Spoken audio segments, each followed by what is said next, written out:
Also, I just want to add this in too, is that if you do start recognizing that what is going on, I mean, it can seem really scary. Like, I mean, even when I try and tell people who are brainwashed, I keep trying to say, hey, but what about this, this, and this, and this? This is really going on and stuff.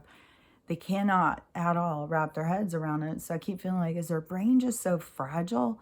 Like it's just going to melt when they hear this stuff because everything I'm saying is the truth and they think it's all made up. So, I don't know. I don't know how scary this is going to feel. I was more like shocked when I saw, but mine was a little bit more gentle. Mine was when I saw how Trump was treated and what he was really doing, and that there was completely opposite what he was doing and what they were saying was two totally different things. When I started listening to him, I got a completely different picture than listening to the news, which I don't listen to the news anyways, but still, I mean, you couldn't get away from the stuff about Trump. Oh my God, for years, that's all we would hear. I mean, it was everywhere. They wanted us to really hate that guy a lot. They put a lot of effort in, and you would just hear all these little snippets all the time. And you would turn away from him. Like they would do that stuff about, when he did that whole like spazzy thing and talking about that one reporter. Like I still don't know the situation with that. And but what I do know is that if somebody does something shitty to him, he doesn't have any problem doing something like that right back. So I'm just kind of thinking that that guy probably did something to warrant that behavior, and we've got to get that in our heads. You can't, I'm a disabled person, I can still do shitty things. You can't just sit here and think, oh, because someone is this color or is a disability, they don't do shitty things. That's not true. Everybody can do shitty things. Little kids can do shitty things. Little kids do shitty things all the time to each other. I think that is part of the thing too, is just teaching kids to be so different. I was watching his education this morning. He has an emergency meme situation. I guess they want to take him down because he a meme about people not working. I don't know. It's so ridiculous, some of this stuff. But he said something on the I can't remember what it was that he said that I wanted to say. Well, you can go on and watch that show. It's funny. The education is funny. But they said, I mean, they want to take down his station. They're constantly trying to take down his station. He has a huge following, I'm sure. And he's a vet. I'm sure that is his job. He's created this whole platform and this, what is that called? His presentation, whatever. I'm not really having a problem with words lately. But anyways, he created all that. Just like Mr. Baldwin. Mr. Baldwin is also a vet. He was a Navy SEAL. I think his education guy was an Air Force person. So, Mr. Baldwin never talks about any of that. He just tells creepy ass stories. Some of them are so creepy they make me kind of feel sick. But sometimes I'll listen to something and it just comes really unexpected and I'll be like, oh my God, I don't think I can watch this or listen to this, because it's stuff that you weren't expecting and it's really yuck. And one thing too with now I'm totally gone off on this other thing. One thing too with Mr. Ballin is you could watch his, and I don't see how anybody could not watch, and I don't remember what the name of the shows. He has a couple different ones, but where people have died in the weirdest ways. Like you could never even come up with that. And then the people who have not died when they should have, over and over. Like the one guy 8 times. And so he always has weird stuff like that. So I don't see how anybody could watch his show and come out of it thinking like you have any control over death. Like this is going to protect you. No, nothing won't when it's time. It's time. It doesn't matter what you put on your face, and you can't control it. So Mr. Ballin is good for that. It does give you perspective. But and Odin's men, it's funny because this morning he was saying something, and I was thinking, my kids would think this guy is, and he's a little younger than me. So, I've been around guys like him. I went to school with guys like him. So I don't look at him as like a misogynist, but I know that my kids would be, how they would look at him. But, and he does put his opinion out there. But I kind of match his opinion. I grew up at a different time. I have perspective on these times. I've seen other times. I know this is off. What's going on is not right. So he always, makes his clear how he feels about things too. And so his show is good because he just shows stuff that, like, I had no idea that some of these people were out there. And so, we need to have awareness and see, who all's out there across this crazy world. And then his education, he's got a little bit more.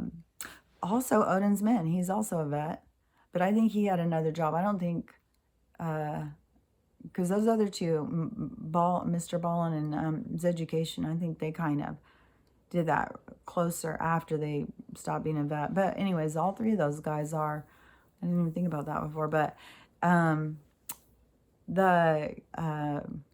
that's a good way to support people who did go and serve for the country as another citizen, But his education, he does do a little bit more political, but his is more of just look at how funny or ridiculous this stuff is. It's just, but that's kind of what Odin's is doing too, but he's doing it about like some of these people and what they're trying to stand for and stuff. It just has gotten so wacky.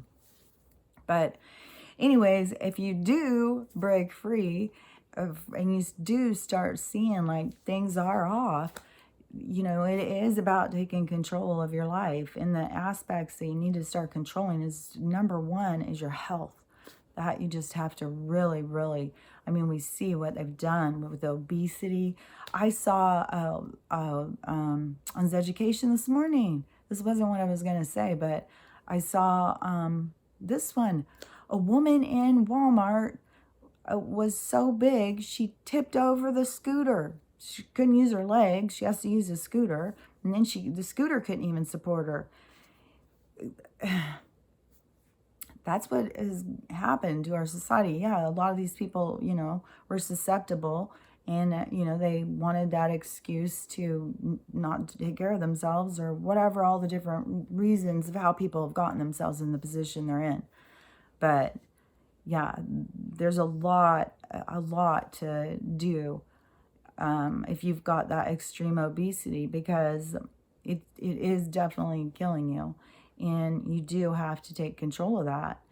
And there's so much stuff with our food that you have to take control of once you start really focusing on your health. And I'm not saying, you're never going to eat another bad thing. We're surrounded by bad things. Everything that they are putting out there for us to eat is got chemicals and toxins and all sorts of stuff. There's a reason why there's babies being born with cancer. There's a reason why cancer and disease is up so high. Diabetes, heart disease, all of this stuff. That's what people need to be concerned about, not a fucking flu. So when you start focusing on your health, it is, you don't just go, oh, well, I've got to be this way because of this or whatever. You just start focusing on your health. Start getting yourself in shape. Start focusing on what's going in your mouth and the energy. It's an exchange. You're a machine. So you got to start thinking about yourself like that. And, right now we got a lot of raggedy machines. They're just on one wheel dragging so there's a lot to start really getting under control in our lives. And diet, which they've even made that into a bad word. And it's not about diet, about not having enough. See how they do it all the time. Not have enough, not have enough. And Diet is about thinking about the different nutritional support that these foods give your body, and how much of them that you need. Tuning in to your body and listening to what your body is saying it needs, not just trying to, like so many people, are trying to be so self-righteous. Well, I'm a vegan now. It's not about that. You've got a lot. If you're going to choose to be a vegan, your body's designed to also have animal protein. So you're going to have a lot of other nutritional supplements, and you've got to really focus hard. And it also is deplete your immunity. So you've got to, especially during this time of sickness and just this abundancy of toxins coming into our systems, that you have to really be focused heavily on your health. So there can be people, skinny vegans that are as unhealthy as some of these obese people who, are pumping fat through their blood instead of red blood cells, you know what I mean? So the whole thing is tuning in for you, for your body, for what's best for you, not doing it about what, Becky down the road, she weighs 110, so that's my goal. It has nothing to do with that. You got to get out of these numbers. That's that same thing of the keeping up with the Joneses, and this person has this person has. Don't compare yourself to other people. Just focus on your nutrition. Don't, if you're going to set goals for yourself, set reachable short goals, like I want to be able to, over the next 2 weeks, go out and walk around the neighborhood 5 times for 20 minutes, or I'm going to walk 2 minutes longer each day I go out, or whatever, just find goals that work for you. Like I was a horrible addict to Sweet and Low. Oh my God, for so long. That could be what's wrong with my friggin' joints now. I mean, it's full of formaldehyde and all sorts of chemicals. And people would tell me, look, it's really bad for you. You got to get off the Sweet and Low. And oh my God, I drank so much Sweet and Low. Boxes of Sweet and Low. I like sweet tea, and I would put it in my hot tea, and I drink a lot of tea. So I drank tons and tons of Sweet and Low, and then diet soda. I used to drink tons of diet soda. And to get off of those and break free from those chemicals, that was a big step for me. So I get, when you're trying to break free from some of these, especially some of these chemicals are meant to create an addiction really hard. Probably some of them are like heroin, where your body is really craving it, So you're going to have a lot to fight against to start taking care of your own health.